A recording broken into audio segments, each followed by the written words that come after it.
தர்மம் மனசை புண்படுத்தாம கொடுக்கணும். யாருடைய மனசையும் புண்படுத்தக்கூடாது. ஏன்னா உங்ககிட்ட கேட்டு வர்றவன் ஏற்கனவே அவன் பலவீனமா இருக்கான்.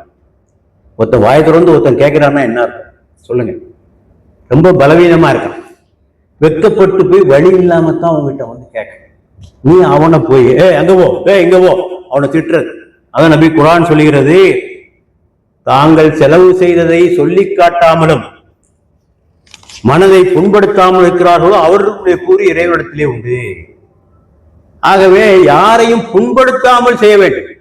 அதற்கு மேலே ஒரு படி சென்று குர்ஆன் சொல்லுகிறது, மனம் புண்படுத்தும் தானத்தை விட கனிவான சொல்லே சிறந்தது.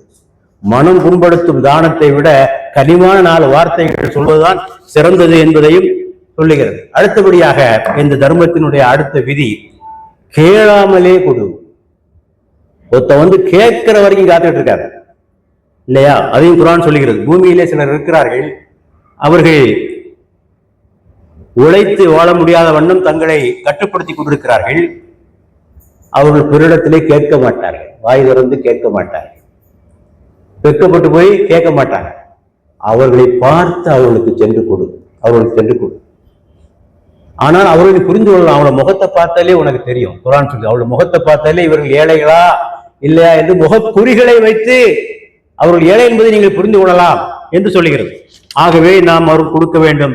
கேளாமலே கொடு, தட்டாமலே திற. கேளாமலே கொடு, தட்டாமலே திற என்பது அதனுடைய கொள்கையாக இருப்பதை நாம் பார்க்கிறோம்.